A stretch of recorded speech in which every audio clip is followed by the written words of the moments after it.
It is said that business is like a game of chess. You must have a strategy, analyze your opponent, select your pieces well, and most importantly, be able to see a few moves ahead of the game.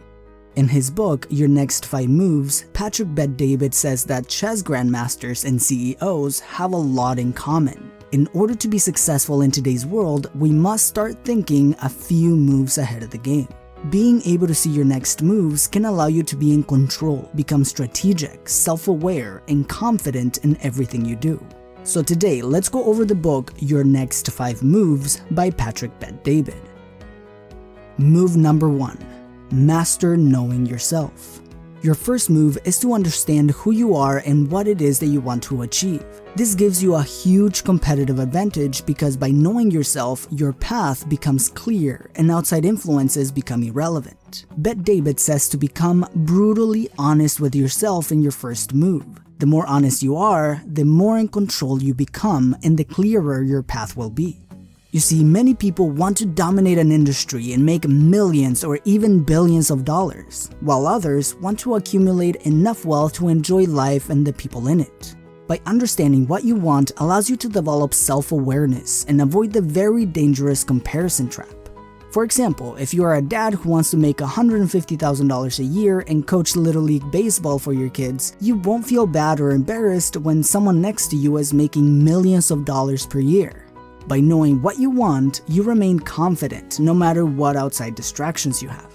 Bet-David says that keeping an eye on envy is very important. If you are beginning to feel a little envious of what someone else has, it means one of two things. One, you might be lying to yourself about what you want. You might say that you don't want something, but secretly you do. Or two, you lack the discipline to go for these goals. Those who have the discipline and the work ethic to go for their goals don't feel envious of someone, they instead become inspired by them.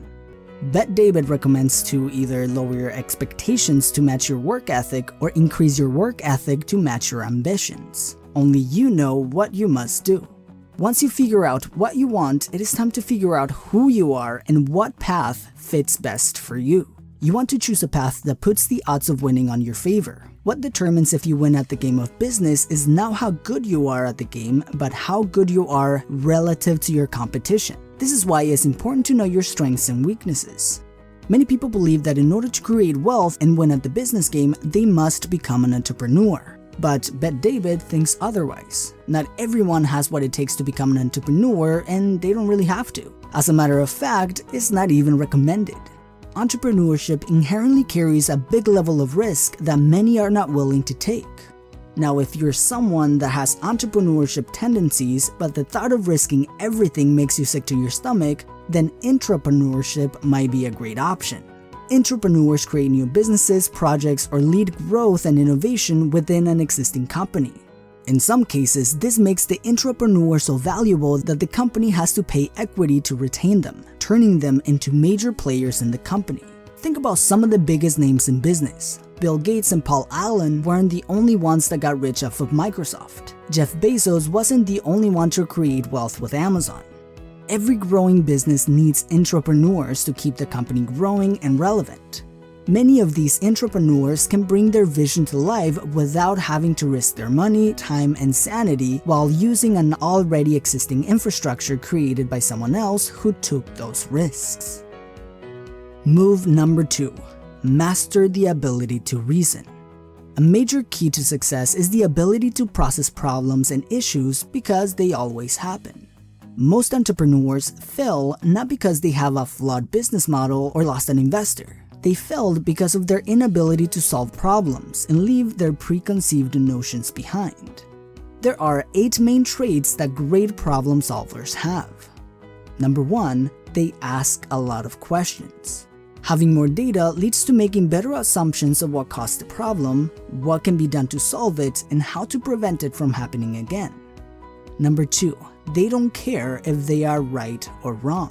They are only interested in the truth. They want to handle the situation and move on. And if somebody has a better idea, great. There's no room for ego when handling a problem. Number 3, they don't make excuses. Number 4, they like to be challenged. Their goal is to handle the situation quickly and effectively. This means hearing other people's ideas even if it differs from their own. Number 5. They are curious. They always want to learn more about the issue and potential issues that might arise in the future. Number 6. They prevent more problems than they solve. They prefer spotting yellow flags before they turn red. Number 7. They make great negotiators. Curious problem solvers tend to use logic to find a win for all parties involved. And number 8. They're more interested in finding permanent solutions to a problem rather than putting a band-aid on it. The ability to solve problems quickly and effectively gives the player a competitive advantage in the game of business and life. Move number 3. Build the right team. Regardless of what your goals are, if you are building something big, you can't do it alone. You must have other talented people to help you achieve your vision. When it comes to recruiting talented people to your business, Bet David says that you must give them a good reason to follow you. Many business people think about what their employees can do for them. This sabotages the ability to create great relationships and develop loyalty from your employees that allows them to reach their full potential. Instead of thinking, what can your employees do for you, think about what you can do for them. How do you make your employees' lives better? There is no better indication of your own success than when people around you are winning because of their association with you. Move number 4. Master the strategy for scale. As a business leader, you have a few responsibilities in order to keep either the business or your project running and growing. Bet David divides these responsibilities into 2 main categories: linear growth and exponential growth. Those in the categories of linear growth have to do with keeping the business running, but are also foundational for explosive growth. Those in the category of exponential growth are the systems that allows the business to explode in revenue and exposure.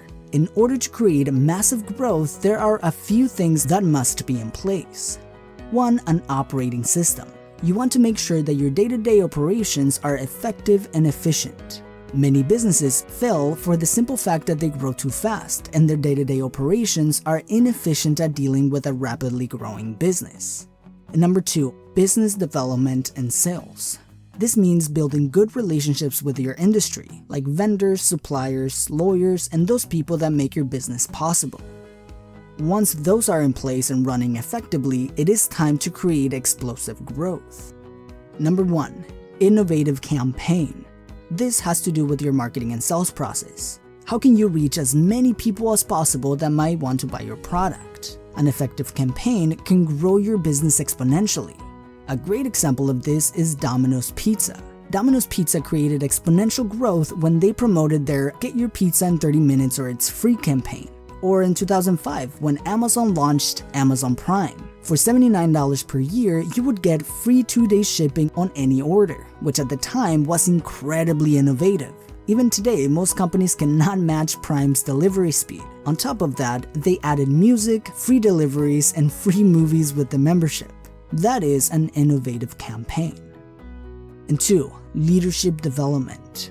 In order to create exponential growth, you as a leader must find and develop other leaders to effectively run the growing parts of your business. This will allow you to exponentially grow your company when you have great leaders who can not only run those parts of your business, but can also train and develop other leaders into great leaders themselves. And move number 5, master power plays. Once you begin making big moves and competing at a high level, competitors will do their best to take you down. Patrick says that in today's society, social media is a great tool to take control of your narrative and create both a defense against competitors who might want to ruin your reputation and a system of growth to get yourself or your brand recognized and share your values and your company values to the world. A major thing that holds people back is the fear of being judged. As Bet David puts it, visionaries have gotten past that. If you think about it, the most successful people in the world are shameless about promoting themselves and their mission. Steve Jobs wasn't shy about promoting Apple's technology and their mission. Elon Musk isn't shy about promoting himself and his business, although he's a natural introvert. Now, learning to create options in every aspect of business and in life allows you to have the leverage and the power to negotiate and get things done on your terms more than most people. Making this a habit in your everyday life allows you to increase your level of power moves that you can make as you grow in business. In summary, here are your next 5 moves. Move number 1, master knowing yourself. Move number 2, master the ability to reason. Move number 3, build the right team. Move number 4, master the strategy for scale. And move number 5, master power plays. In my opinion, this book is meant for those people who want to run organizations, either as an entrepreneur or an intrapreneur. Now, Patrick Bet-David has created massive success in his own right, and in my opinion, is someone with lots of experience in business development, so the book is worth a read. As always, thank you for watching, and I will see you in the next video.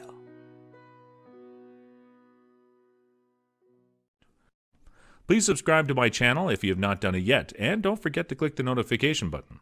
I hope you guys learned and enjoyed this video. Thank you, and have a great day.